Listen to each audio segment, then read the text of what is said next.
The concentration of personal sin. The daily reading. My utmost for his highest, July 3rd.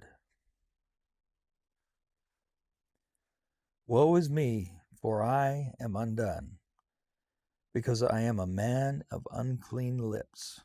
Isaiah 6:5. When I come into the very presence of God, I do not realize that I am a sinner in an indefinite sense, but I suddenly realize, and the focus of my attention is directed toward the concentration of sin in a particular area of my life. A person will easily say, "Oh, yes, I know I am a sinner." But when he comes into the presence of God, he cannot get away with such a broad and indefinite statement. Our conviction is focused on our specific sin, and we realize, as Isaiah did, what we really are. This is always the sign that a person is in the presence of God. There is never any vague sense of sin, but a focusing on the concentration of sin in some specific personal area of life. God begins by convicting us of the very thing to which His Spirit has directed our mind's attention. If we will surrender, submitting to His conviction of that particular sin, He will lead us down to where He can reveal the vast underlying nature of sin. That is the way God always deals with us when we are consciously aware of His presence.